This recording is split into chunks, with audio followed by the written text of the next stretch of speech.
నా పేరు సుల్తానా అండి. చెప్పండి మేడం. థాంక్స్ అండి స్ట్రీమ్‌లోకి తీసుకున్నారు. సుల్తానా అంటే ఎక్కువ మీరు సేపు ముస్లిమా అండి? ఎక్స్ ముస్లిమా మీరు? అవునండి. చెప్పండి మేడం చెప్పండి. ఈ టాపిక్‌లో నేను కంపల్సరీ ఉండాలని వచ్చాను. అంటే మీరిప్పుడు ఆహ్, దీన్ని ఆవుని కోసుకొని తింటామని సమర్థిస్తారా? వ్యతిరేకిస్తారా అండి? నేను వ్యతిరేకిస్తాను. ఓకే. సూపర్. మాట్లాడండి మేడం. Thank you. ఆహ్, వెల్ ఇక్కడ ఉన్న ప్రతి ఒక్కరికి నేను కొన్ని విషయాలు చెప్పదలుచుకుంటున్నాను. ఇస్లాంలో చాలామంది పుట్టారు గానీ, కొంతమంది బ్లైండ్‌గా ఫాలో అయిపోతారు. అకార్డింగ్ టు ఖురాన్ అయితే రెండో సూరా అల్ బక్రా ఉంటుంది. ఈ సూరా బక్రా మొత్తంలో బక్రా అంటే కౌ. సో, కౌ స్లాటరింగ్ అనమాట మ్యాండేటరీ ఫర్ ఎవ్రీ ముస్లిం. కానీ తెలుగు రాష్ట్రాలలో ఈ కౌ స్లాటరింగ్ అనమాట ఒకప్పుడు ఇంత లేదు. రీసెంట్‌లీ పెరిగింది. ఇది మీరు పాయింట్ గమనించండి. ఇంతకుముందు తెలుగు రాష్ట్రాలలో కేవలం షీప్‌నే ఉపయోగించేవారు. రీసెంట్‌లీ పెరిగింది. ఇది ఎందుకు పెరిగిందనేది మీరు అర్థం చేసుకోండి. రెండోది, ఇక్కడ ముస్లిమ్స్‌లలో ముస్లిం తత్వం పెంచడానికి వివిధ రకాలుగా ప్రయత్నిస్తున్నారు. ఏమని అంటే, హిందువులకి ఐకమత్యం పెరుగుతుందని చెప్పి మాలో మద్రసాలు, తబ్లిగే జమాతులు, ఇంకా సోషల్ మీడియా ప్లాట్‌ఫామ్స్‌లో ఇన్‌స్టాగ్రామ్, ట్విట్టర్, యూట్యూబ్‌లలో ప్రతి పనికిరాని ఒక వెధవ ఒక ఛానెల్ పెట్టుకొని లేనిది మాట్లాడుతూ ఉంటాడు. అంటే ఖురాన్‌ని గ్లోరిఫై చేస్తూ ఉంటాడు. ఇదొక విషయం. సో, నేను చెప్పదలుచుకునేది ఏంటంటే, వీళ్ళు ఈ మధ్య దారుణంగా ఈ ప్లాట్‌ఫామ్‌ని యూజ్ చేసుకుంటూ వాళ్ళని గ్లోరిఫై చేసుకుంటున్నారు. స్ట్రెంథెన్ చేసుకుంటున్నారు. కానీ హిందుత్వము ఇంతకు ముందు కంటే ఇప్పుడు కొంచెం స్ట్రాంగ్ అయితే అయ్యింది. దానివల్లే ఇప్పుడున్న ముస్లిం కమ్యూనిటీ పీపుల్స్ వాళ్ళ యొక్క పిల్లల మస్తిష్కంలో వాళ్ళ యొక్క ముస్లిం సంబంధించి ఇంకా స్ట్రాంగ్ చేస్తున్నారు. మీరెప్పుడైనా సరే ఇది రిలీజియస్ సంబంధించి ఇప్పుడు బాబ్రీ మస్జిద్ సంబంధించి అక్కడ విరిగిపోయింది, అక్కడ మస్జిదు, ఈవెను ఇంట్లో పనిచేసే పనోళ్ళతో సహా ఏమని చెప్తున్నారు, "అరే! ఒకప్పుడు ఇక్కడ మస్జిద్ ఉండేది. ఇది మనం తీసుకోవాలి. నేను సచ్చేదాకా నా కొడుకుకి చెప్పి సస్తాను" అని అంటున్నాడు. మా ఇంట్లో పనోడు. నేనేం చెప్పదలుచుకుంటున్నానంటే, ఇది అండి. ఇక్కడ వీళ్ళకి టీచింగ్స్ ఇలా ఉంటున్నాయి. నేనేం కోరుకుంటున్నానంటే, మీకు వన్ సైడ్ నేను ముస్లిం మెంటాలిటీ, వాళ్ళకి టీచింగ్స్ ఎందుకంత స్ట్రాంగ్‌గా ఉంటాయి, వాళ్ళకి బేసిస్ ఏంటి, వాళ్ళకి మదరసా మరియు వాళ్ళకి మస్జిద్‌లు ఎంత ఎంత పిచ్చోలుగా మతంగా మారుస్తాయో సోషల్ ప్లాట్‌ఫామ్‌తో సహా. ఈవెన్ చదువుకున్న వాళ్ళు కూడా సోషల్ ప్లాట్‌ఫామ్‌లో యాక్టివ్‌గా ఉంటారు కాబట్టి ట్విట్టరు, ఇన్‌స్టాగ్రామ్ అక్కడ ఇక్కడ ఏం తెలియకపోయినా కూడా హమాస్, ఫెలస్తీను, రఫా ఇయన్నీ వాళ్ళు సపోర్ట్ చేస్తూ వెళ్తున్నారు. ఈవెన్ సెలబ్రిటీస్ కూడా. నేనేం చెప్పదలుచుకున్నా మీకు క్లారిటీ అర్థమైంది. ఇటు సైడు వాళ్ళు మద్రాసా వెళ్ళకపోయినా కూడా వాళ్ళు వాళ్ళ మతం పట్ల బాగా పటిష్టంగా ఉన్నారు. ఏం తెలియకపోయినా కూడా. అండ్ ఆ మతంలో ఏమైనా పాయింట్ ఔట్ చేస్తే సహించే శక్తి అస్సలు ఉండదు. ఇది మీరు గమనించాలి. నేనిప్పుడు దీనికి ఇప్పుడు కౌంటర్ పార్ట్ ఎలా ఉండాలి అని నన్ను అడిగితే, ఇప్పుడు మన జనరేషను మనకి పుట్టబోయే పిల్లలతో సహా ప్రతి ఒక్క జనరేషన్‌ని మనం దృష్టిలో పెట్టుకోవాలి. ముందుగా మన ఫ్యామిలీ నుంచి స్టార్ట్ అవ్వాలి. పిల్లలకి మన హిందుత్వం గురించి నేర్పించాలి. ప్రతి ఒక్క పిల్లలకి హిందుత్వం గురించి మనం నేర్పిస్తే చాలా వరకు అంటే నేటి పిల్లలే రేపటికి ఓటర్స్. రేపటికి వాళ్ళని మనం ఎంత సెక్యులర్‌గా పెంచామనుకోండి అంత సంకనాకిపోద్ది. ఒకటి, భారతదేశానికి హిందుత్వమే primary soul.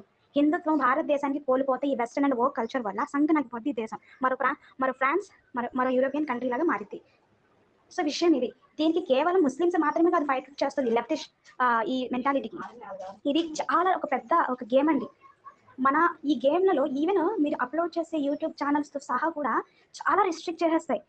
They don't want to hurt 2 billion peoples have their own customers. ఇంత పెద్ద పాలిటిక్స్ నడుస్తుంది. సో, మనము ఇప్పుడు ఏం చేయాలని నన్ను అడిగితే ఇప్పుడు ఈరోజు మార్నింగ్ నేను కూరగాయల షాప్‌కి వెళ్తే పక్కనే ఉన్న ఒక మిల్క్ షాపు కర్డ్ ప్యాకెట్ తీసుకుంటుంటే అక్కడ పనిచేస్తూ వాళ్ళందరూ ముస్లిమ్స్ అనమాట. అక్కడ పనిచేసే ఒక వర్కర్ మాత్రము Hindu. She is wearing burqa today. She is wearing burqa and ఇది బొట్టు పెట్టుకునుంది. ఒకటి అంతే. నేను చాలా రోజుల నుంచి తనని గమనిస్తూ ఉన్నాను. And she is going today. And ఇంకొక విషయము రీసెంట్‌లీ లవ్ జిహాద్స్ ఎక్కువవుతున్నాయి. అమ్మాయిలకి ఇదేం పిచ్చండి? నేను ఒక్కటే చెప్తున్నానండి. ఫస్ట్ మన ఇంట్లో నుంచే బిగిన్ అవ్వాలి. నేను మిమ్మల్ని ఒకటి పచ్చిగా చెప్తాను తప్పుగా అనుకోద్దు. హిందూ బుక్స్‌కి సంబంధించి నంబర్ ఆఫ్ బుక్స్ ఉంటాయి. నన్ను అడిగితే మంచి నేర్పడం కంటే చెడు నేర్పండి. అంటే హిందుత్వం ఇది మంచిది గుడ్డు గిడ్డు ఇంత వన్ సైడ్ అయితే అబ్రహామిక్ కల్చర్స్‌లో ఇస్లాం సంబంధించి మరియు క్రిస్టియన్ సంబంధించి ఈ బుక్స్ చెత్తవి అని ఫస్ట్ మీరు వేసేసారనుకోండి. మీ గుడ్లని అంటే ఇప్పుడు కోకిల ఉంటుంది కదా! దాని పిల్లలు పెట్టడానికి ఇంక గుడ్లు పడేస్తది. అలాంటి సినారియో జరగదు. ముందే తప్పు అని తెలిసినప్పుడు వాడి జోటికి వాళ్ళు చిన్నప్పటి నుంచి మైండ్‌లో ఏసేయాలి. ఇప్పుడు ఇన్ ఇస్లాం మా చిన్నప్పుడు బ్రెయిన్‌లో అలాగే వేసేవారు కదా! ప్రసాదం టచ్ చేయకూడదు, అది కుఫ్ఫారు అది ఇది అని చెప్పి అసల కాఫీర్ల పట్ల అసహ్యం పుట్టించేస్తారు. మేమే సుపీరియర్ మీరంతా ఇన్ఫీరియర్ అని చెప్పి. Like that I'm trying to tell you guys ఏంటంటే మీ హిందువుల పట్లలో ఎస్పెషల్లీ వుమెన్స్ అండ్ చిల్డ్రన్స్ ప్రతి ఒక్కళ్ళకి ఇది తప్పు. ఈ అబ్రహామిక్ కల్చర్స్ ఇట్లా ఉంటాయి. ఇది ఫస్ట్ నేర్పించండి స్టెప్ 1. స్టెప్ 2 తప్పు నేర్పించినప్పుడు మంచిది ఏదో నేర్పించాలి కదా! దాన్ని మీరు మీ బుక్స్‌లో వెళ్ళండి. ఇది నేను మీ అందరిని అర్జ్ చేస్తున్నాను. అండ్ రెండోది గోహత్యకు సంబంధించి ఇందాక ఎవడో వచ్చాడు. I don't know his name. Mister beef సంబంధించి బీఫ్కి మీనింగ్ తెలుసుకో ఫస్ట్ ఆఫ్ ఆల్. ఓకే, చదువు సందులు ఏమి ఉండవు అండ్ యూ కేమ్ హియర్. నువ్వు ఇలా మాట్లాడడం అంతవరకు కరెక్ట్ కాదు. సో ఎందుకంటే ఇది ప్లాట్ఫామ్, నోట్కి వచ్చింది మాట్లాడితే కుదరదు ఇక్కడ. Thank you. ఇక్కడ రెస్పాన్స్ కూడా ఇచ్చారు దానికి సంబంధించి. అండ్ కౌన్సిలింగ్ ఇంతకు ముందు ఎంతైతే జరిగేదో దానికి ఈసారి ఎంత జరిగినా కూడా దాని తగ్గట్టుగా కౌంటర్ పార్ట్ కూడా మన హిందుత్వంలో వచ్చిందండి. And we have to applause this. Thank you everyone, నాకు టైం ఇచ్చారు మాట్లాడడానికి. Okay, right madam. Thank you అండి, థ్యాంక్ యూ, చక్కగా చెప్పారు. అయితే ఈ మేడంని మన లైవ్కి పిలిచి ఖురాన్ లో కొన్ని దారుణాలు ఉన్నాయండి, అవన్నీ చక్కగా వివరిస్తారు తెలుగులో, సూపర్ గా చెప్తారు. సరే మేడం, మీరు ఎప్పుడైనా వస్తానంటే చెప్పండి. నా నెంబర్ ఉంది కదా, తెలుసు, ఐడియా ఉందండి నా నెంబరు. తెలుసండి. ఒకసారి మీరు నాకు కాల్ చేయండి. మీరు లైవ్కి వచ్చి ఖురాన్ గురించి చెప్తానన్నా దేని గురించి చెప్తాను, నేను లైవ్ పెడతాను. చక్కగా మీరు మాట్లాడండి, ఎటువంటి అభ్యంతరం. నా నెంబర్కి ఒకసారి కాల్ చేయండి. మీరు నాకు పరిచయం లేదు యాక్చువల్గా, మీరు ఇంతకుముందు ఒకసారి వచ్చినట్టున్నారు కదా. సెకండ్ టైం నేను రావడం. ఎప్పుడైనా ఇస్లామిక్ టాపిక్స్ అనేది టచ్ చేస్తే అందులో ఒక ఫిరోజ్ ఖాన్ అని చెప్పి కమెంట్స్ లో 2 మెసేజెస్ పెట్టాడు, పచ్చి బూతులు అనమాట. ఏమండి ఇప్పుడు బూతులు అనమాట మనం ఎలా వాడుతున్నాము, అతను రాసిన బూతుని స్క్రీన్ షాట్ తీసుకుని రిపోర్ట్ చేశాను. రీసెంట్లీ ఒక ఛానల్ చూసానండి, నిన్న రాత్రి 2:30 ఆ టైంకి ఒక క్రిస్టియన్ గాడు పచ్చి అబద్ధాలు చెప్తున్నాడు. నేను అది మీ వాట్సాప్ గ్రూప్ కి ట్రాన్స్ఫర్ చేస్తాను, దాన్ని ఒకసారి చూడండి. వాడు లైవ్ ఏం కండక్ట్ చేయట్లేదు, బట్ నోరు తెరిస్తే పచ్చి అబద్ధాలు అనమాట. అంటే క్యాప్షన్ అంతా.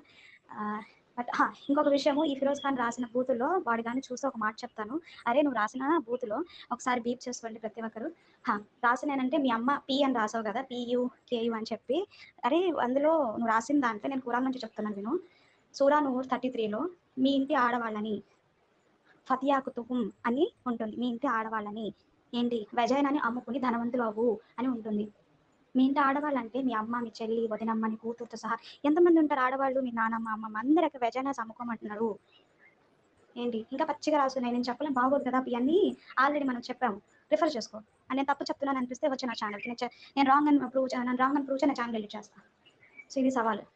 బూతులు ఎక్కడ నుంచి రావండి, ఖురాన్ నుంచి ఉంటాయి వంద బూతులు. సో నోరు జాగ్రత్త కంట్రోల్ చేసుకుని మాట్లాడు. సరే, థ్యాంక్ యూ.